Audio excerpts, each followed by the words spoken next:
Good morning, everyone. Welcome to my sacred grove, built in honor of my ancestors, the Danes, Vikings, and their ancestors, Magna Germania tribes and clans, who built sacred groves. Sacred. I'm your host, Johan, on this channel. Make it an amazing day. Make it. Excuse me.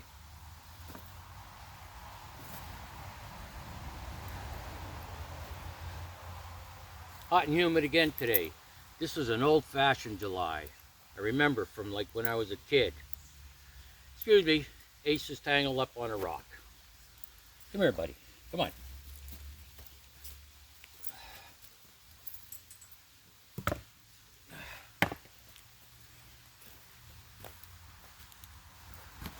I want to ask you, where's your focus? Where is your focus? I've said this enough in previous videos. Where your focus goes, that's where your energy flows. And usually behind it, it's your source of stimulation, a dopamine hit, an addiction.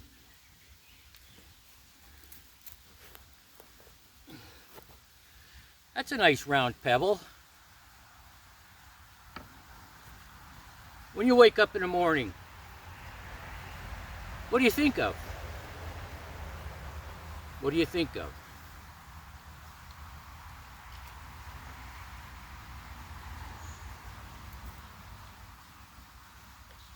Let's back up. Let's back up. Actually, there's a lot to unpack here as I start to unpack it.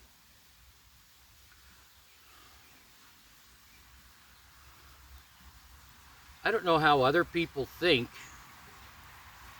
if they haven't recovered from an addiction.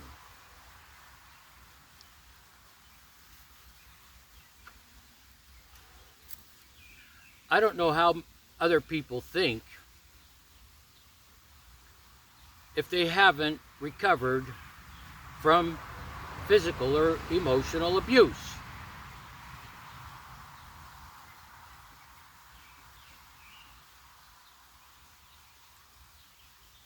Obviously, I'm guessing, from my decades of experience, and I will be 66 next month, if you haven't had addictions, if you weren't abused as a child or later on in life in various different ways, if you haven't gone through these things, you probably don't think the way we do.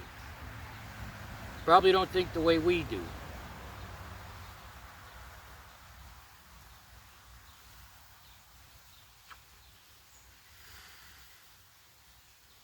What's the first thing you think of when you wake up in the morning? What's the first thing you think of when you wake up in the morning? Is it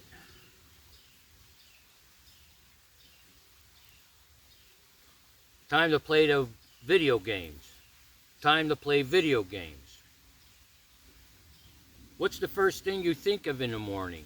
Time to start watching pornography? What's the first thing you think of in the morning? Where am I going to go gambling today? What's the first thing you think of in the morning? What am I going to eat for supper? What's the first thing you think of in the morning? Oh yeah, that person got me upset. I got to think of a way to get back at them. What's the first thing you think of in the morning? People that were abused still wake up thinking about the abuse.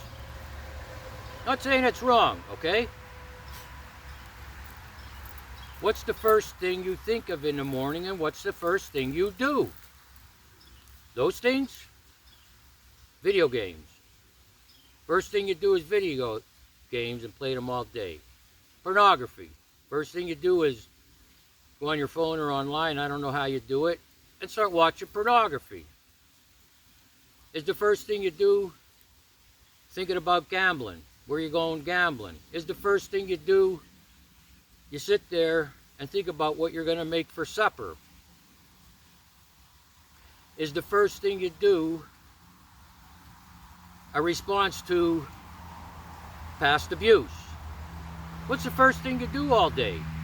What's the first thing you start to do and then do it all day? That's the question I'm posing. Now think about it for a second. What's the first thing you think of and what's the first thing you do all day?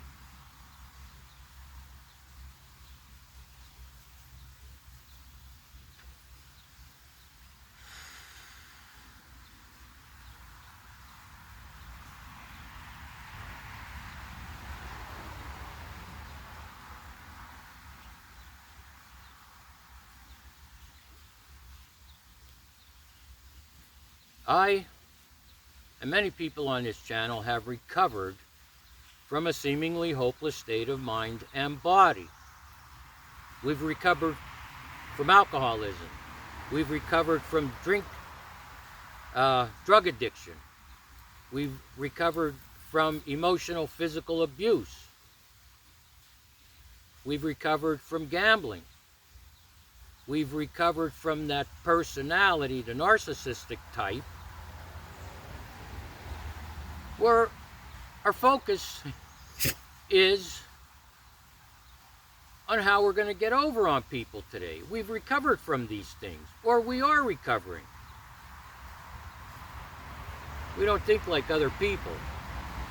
People read a title on this channel of a video, leave comments, and have no idea. I get it.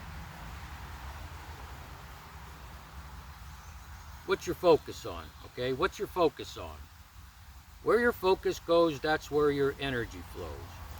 Where do you get your stimulation from? Your dopamine hit. This is neuroscience. You could Google that.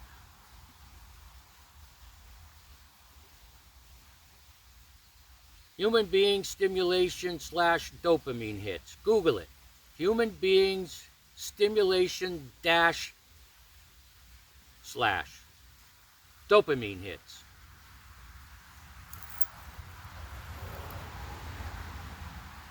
If you're here and you want to get better, get healed, I should say, I can't give you all the answers.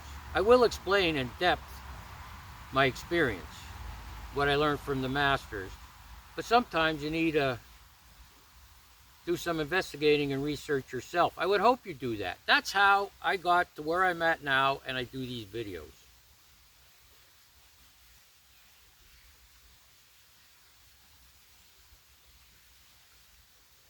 I'm not bashing any of these things. Wow, that's crazy. The sun just came out. Look at my face.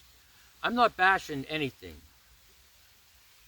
In this particular video, I'm going to talk about my experiences. It may include religion. It may include spiritual paths. It may include narcissists.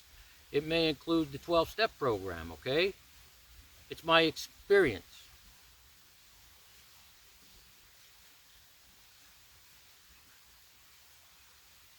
And how I came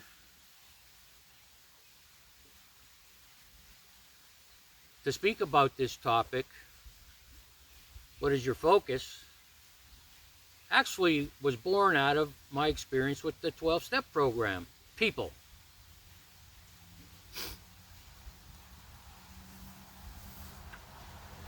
So what do you think of first thing you wake up? What's the first thing you do when you wake up? What do you focus on when you wake up? And what do you plan your day around? What do you plan your day around? Now this just may be a local thing, what I'm about to say. So you could stand outside any 12-step meeting locally and then go into the meeting and hear this 3, 4, 5 times. I plan my day around a meeting. Whatever I put before my sobriety, that's the first thing I'll lose. Oh boy. How about putting spiritual maintenance before your sobriety? See, sobriety is one thing. Spirituality, spiritual awakening is another. If you put spirituality and maintain your condition using spiritual principles every day, you put that before your sobriety, You won't lose anything. I talk about it in my videos.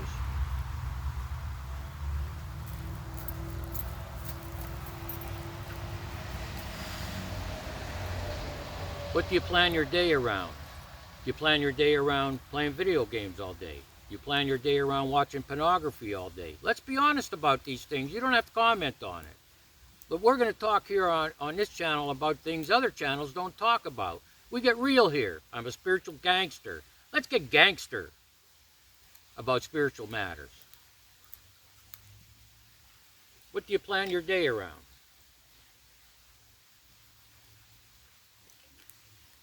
So what was my experience with 12-step people when it comes to where's your focus, what do you plan your day around? What's the first thing you think of when you wake up in the morning? My observation over decades is I think of where I'm going to a meeting today.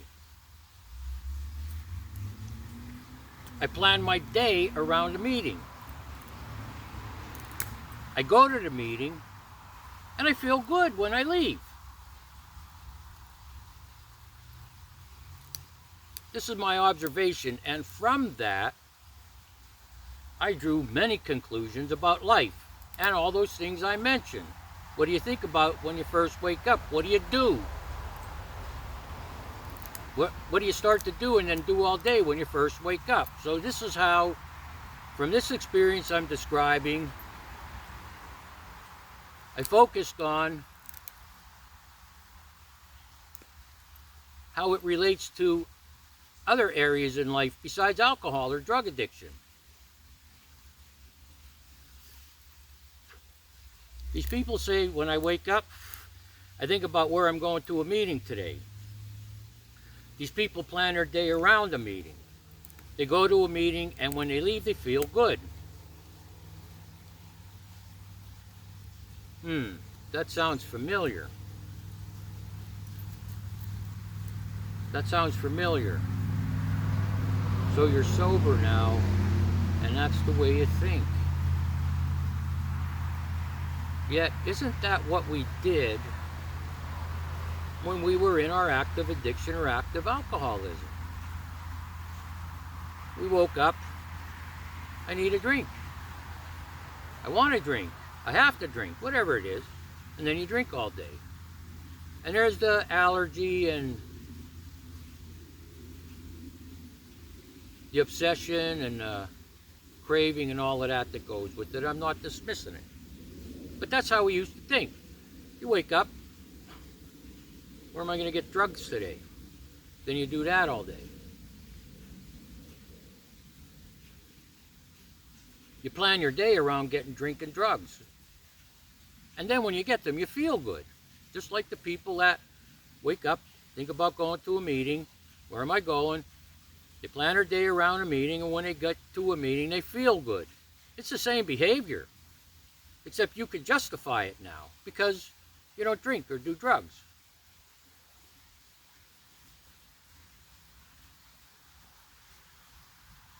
Same behavior. Where I live here in the coal mining area of Pennsylvania, we used to have parties in the mountains with a keg of beer called kegers. We called them kegers, keg of beer, kegers, get it? There's actually a meeting locally that they call the Nooner.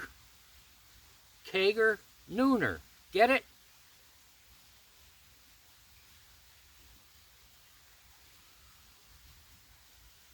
People, places, and things. Wow, what are things? We know what people are, right? When we talk about people, places, and things. Watch out for people, places, and things, okay? Beware of it. They're triggers. They could suck you back in. People, it's obvious what people are that you shouldn't associate with. Places, it's obvious where you shouldn't go. And things. What are things? Did you ever think of, when we talk about people, places, and things, did you ever think of what the things are? What the things are? Well, one of them is how you think. Has your thinking changed? Now that you're sober. Which, a lot of people, you'll say, how much time you got? Oh, I've been sober for this amount of time. Me, next month, I will be clean, sober, and spiritual for 20 years. This time around. Clean, sober, spiritual for 20 years. Because the book tells me, and because I went back out after 13 years, came back, and now I'm approaching 20 years, the book tells me alcohol is a subtle foe. We are never cured of alcoholism. All we have is a daily reprieve contingent on the maintenance of our spiritual condition. The maintenance of our spiritual condition versus you wake up, where am I going to a meeting today? You plan your day around a meeting. You go to a meeting and then you feel good, which is no different, as I described, from when we drank and when we drunk. People, places, and things. Things. You're thinking. Did it change? No, you just change addictions. And as I said in previous videos, that's okay. If that's the way you want to live, your sobriety is contingent on going to meetings, getting a stimulation from it, getting a dopamine hit from it. You don't practice the spiritual principles. You do not maintain your spiritual condition. If that's all you do, fine.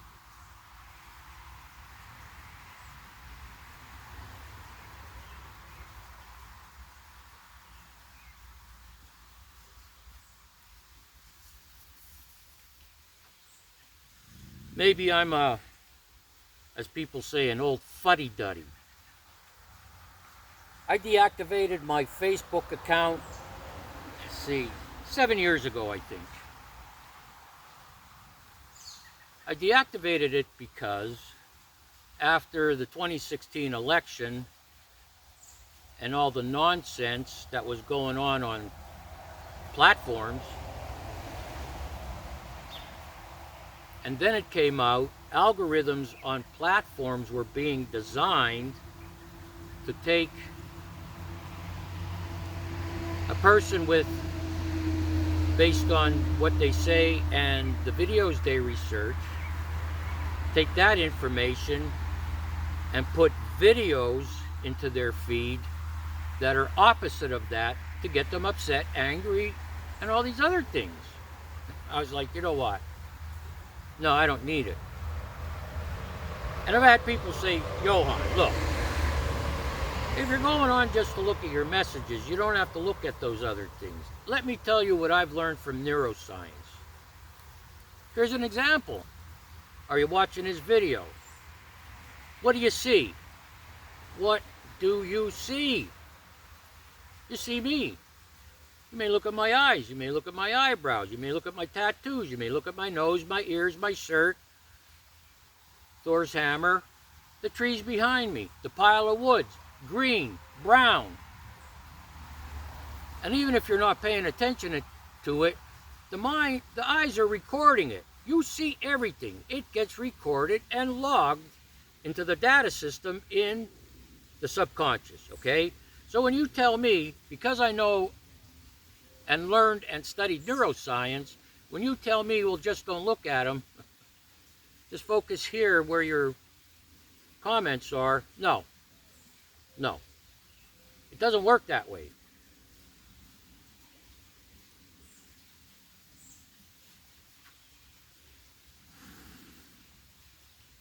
So what are you planning your day around? What are you planning your day around?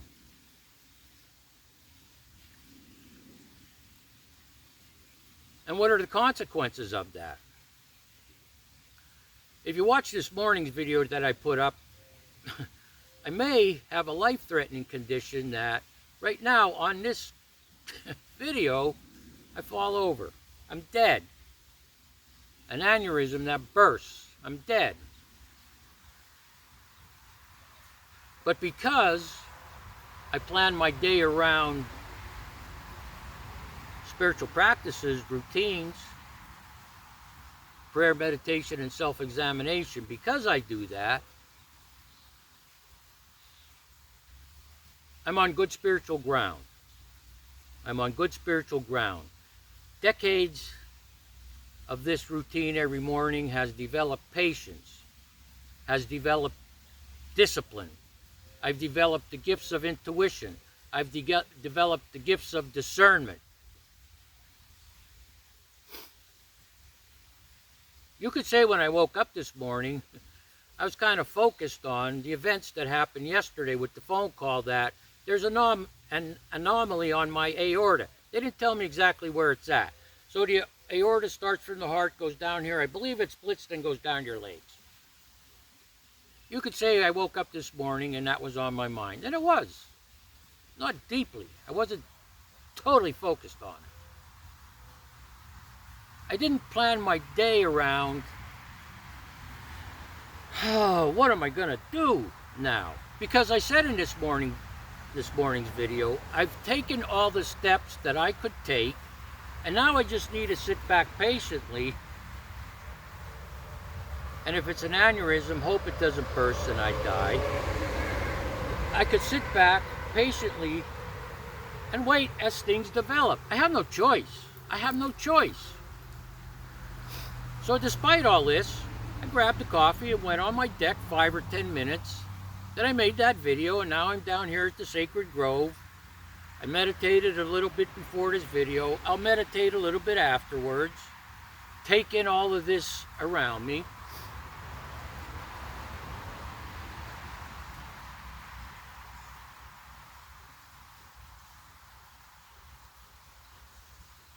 Just like those people in the AA program, the program's good. And if you don't think, you may say, well, I'm not an alcoholic or drug addict. That's not for me. That's not true either, those 12 steps. Because in the foreword of the 12 and 12, it does describe that the principles in those steps were taken from the medical societies.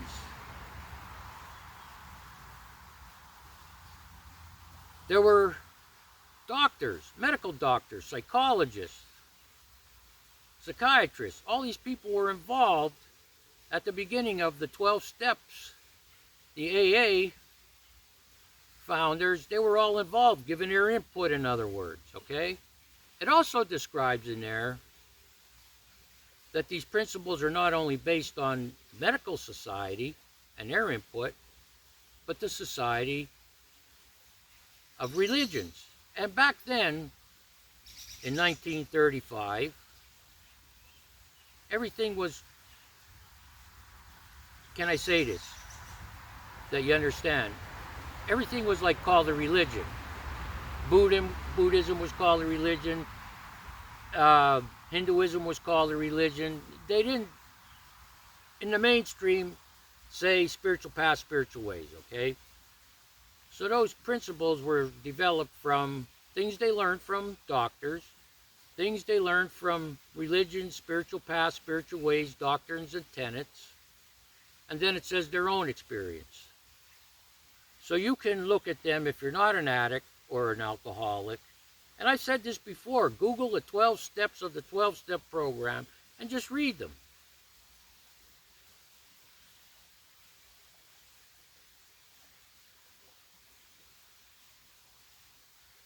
So getting back to what I was going to say before I jokingly said, if you know me in this morning's video, if you know me, if you ask Johann what time it is, be prepared. He'll tell you how to build a clock. I'm a philosopher, a mystic, a shaman. It's just what I do. It's how I'm built. I have these gifts, and I use them.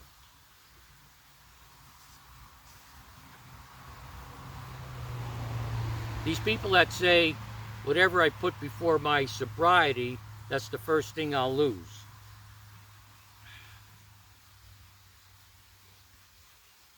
That's an erroneous statement with no spiritual foundation.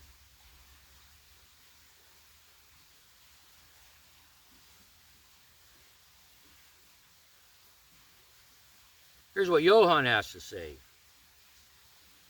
Anything I put before the maintenance of my spiritual condition, anything I put before the maintenance of my spiritual condition, there's a good chance I could lose my spiritual condition. What do you mean, Johann? What do you mean, things you could put before your spiritual condition or the maintenance of it? What could I put before my spiritual condition maintenance that may lead me to lose my spiritual condition? Playing video games all day, watching pornography all day, gambling all day, thinking about what I'm going to make for supper all day, thinking about, well, I need to get at this person back because they hurt, frustrated, disappointed, or annoyed me. Or if you're a narcissist and somebody said something to you yesterday, you're thinking of a way to counteract them and make them look like a fool. These things. If you put these things before the maintenance of your spiritual condition, you will lose your spiritual condition.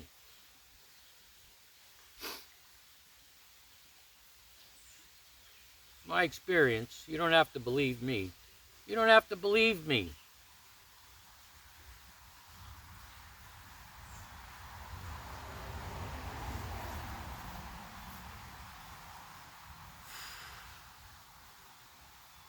It's hot, it's humid today, but there's a cool breeze. The breeze is cooler than the actual temperature. I'm not a meteorologist, so I can't explain how that happens. It's hot today, it's humid, there's a breeze. I'm down here at the Sacred Grove, under the sacred trees, by the sacred creek, having a sacred moment with you. The leaves are moving in the wind. This morning when I was sitting on a deck, a hummingbird came. Ace. This morning when I was sitting on the deck, a hummingbird came. I have a bird feeder there and solar lights, and it was going to each one looking for something. And it was here a couple of days ago. And naturally when these things happen, I look up the spiritual meaning of them. But I'm going to get something, a hummingbird feeder. I used to have one once before with that sweet liquid. These are things I see. Then I noticed there were 2 rabbits, which is unusual, up near the deck. And the squirrel that comes from the big oak tree there, running down, looking at the rabbits, running back up, looking at the rabbits. Ace is looking at all of this going on. And so am I.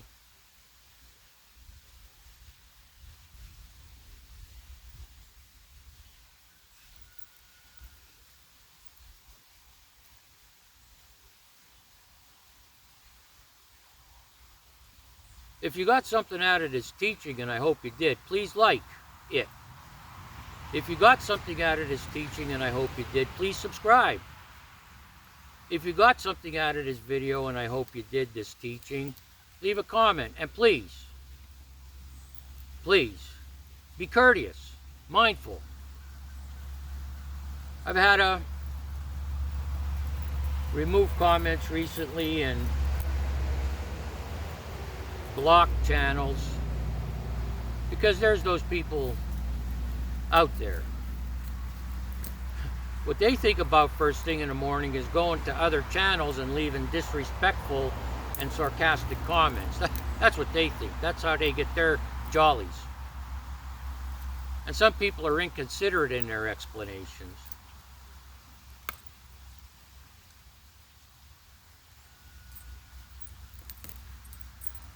Every day that bicycle rider comes by, he lives about 10 miles away. I was speaking to him last year. He rides from there, he rides over here, then he rides back. 20, 30 miles a day, he said he puts on. Anyway, thank you. Thank you. I appreciate you.